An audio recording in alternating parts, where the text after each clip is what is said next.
Hi guys, this is Max here, back again with hopefully another great political video, and today we're gonna do, just as promised, an alternate history prediction about what would have happened if Huey Long, the man, would have not been assassinated in 1935 and would have instead run for president against Franklin Delano Roosevelt.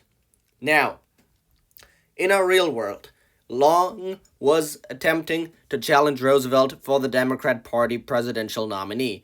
Even if he had survived, he probably would have not succeeded at overthrowing an incumbent president, and keep in mind, this was at a time where Roosevelt was running for his second, not for his third or fourth term, making it much more difficult for him to make his case on not renominating the incumbent president, who happened to be very popular. Now, I'm going to do two alternate history predictions. I will make one prediction where Huey Long does actually win the nomination and ends up running against Alf Landon in the general election. And I'll make one prediction on what would happen in case if Franklin Delano Roosevelt still won the nomination, but Huey Long won as a third-party candidate, and the latter is the one with which we're going to go first. Now, let's add Huey Long here to the list.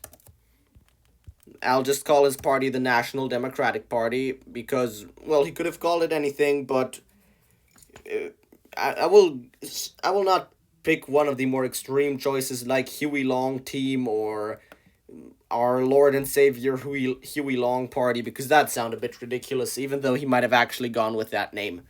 Anyway, let's get straight to it. Which states would Huey Long have carried? Which states would Alf Landon have carried? And of course, which state would have been carried by Franklin D. Roosevelt. Now, Huey Long was a very progressive guy. He was to the left of Roosevelt on all economic issues, and he was also very totalitarian. So he was essentially the dictator of his home state of Louisiana, where he acted as both governor and senator at the same time for about 2 years. Speaking of Louisiana, he'd win that by a pretty substantial margin. Huey Long would do pretty well across the South. He'd win Mississippi, he'd win Florida, South Carolina, probably also Alabama. I think he'd carry Arkansas by a hair, but I also believe that this will be it. This would be about it in terms of the states which Huey Long carried. Probably he would have won West Virginia because it has a very long and rich labor history, and Huey Long would have done extremely well with union workers. He was really progressive on economic issues. So now that brings our guy Huey Long to 62 electoral votes. By our guy, I do not say that I like him. I think he was very, very, very authoritarian, and I'm kind of glad that he didn't become president. But even though he wouldn't have won this election, he would have split the Democratic vote enough to a point where Alf Landon would have won many more states. Now, I still do not actually believe that it would have been enough to prevent Roosevelt from getting reelected, simply because Huey Long's support would have been concentrated in the South, and there was some polling from that election which showed Huey Long to not actually split the Democrat vote 50-50, but more like 20 to 80 or like 15 to 85. He was not if the general election would have come, most Democrats still would have voted for Roosevelt. But in some states where it was a bit closer, it probably would have made enough of a difference to give the victory there to Alf Landon. Now, this is the 1940 presidential election. We've got to go to 1936.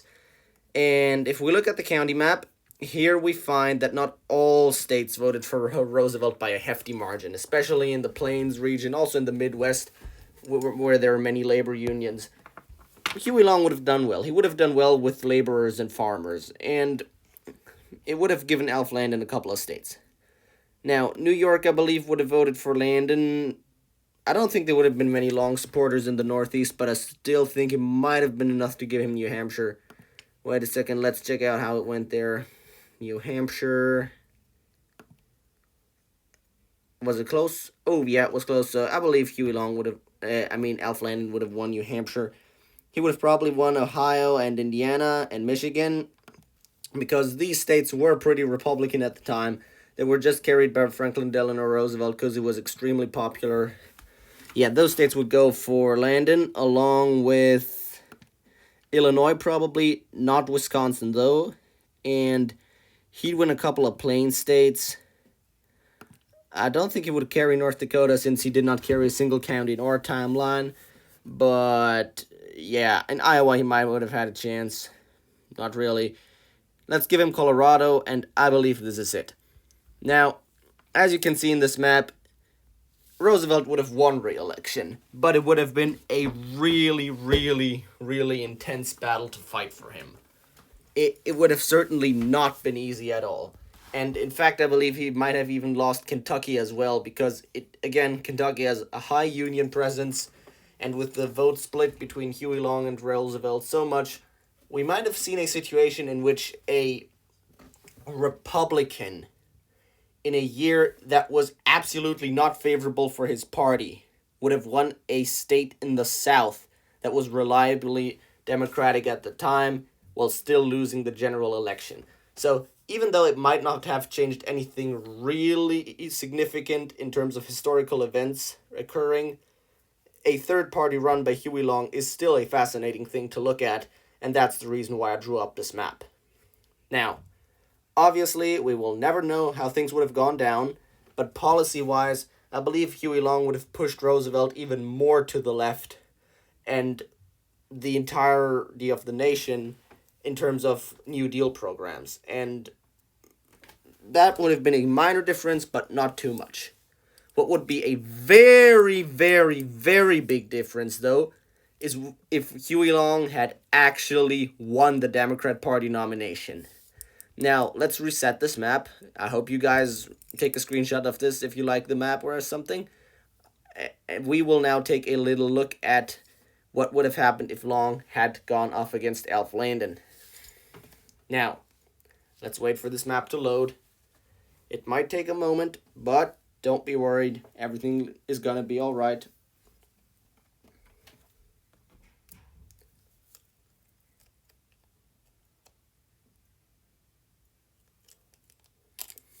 Alright, it didn't work. Now let's just add Long for the Democrats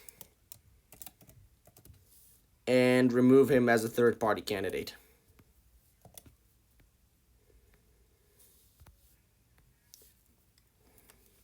How can we remove him?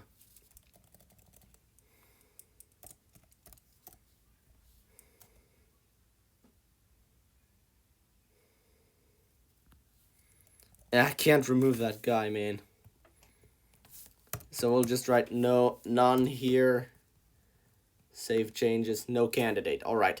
Now, in this scenario, I believe Huey Long would have obviously carried the entirety of the South by enormously high margins. It wouldn't have even been close in any of those states.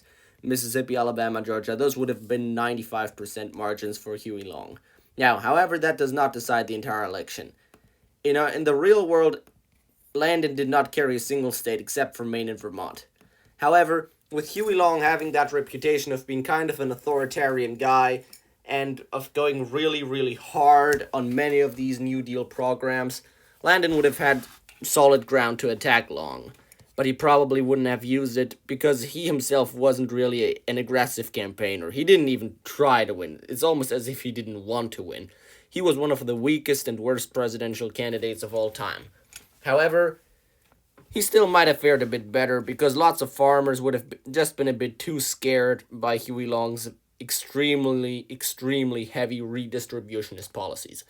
So I believe in that case, Landon would have won most of the plain states, probably even Iowa if we're being generous to him. But in the Midwest, he would have not fared well at all. Lots of labor unions. That is Huey Long's domain. In the Northeast, he might have done a bit better. Let's also give him Rhode Island and maybe the state of Delaware. But that's already it. So Alf Landon would have done better against Huey Long than he would have done against Roosevelt. But Huey Long still would have become president. And now it gets interesting.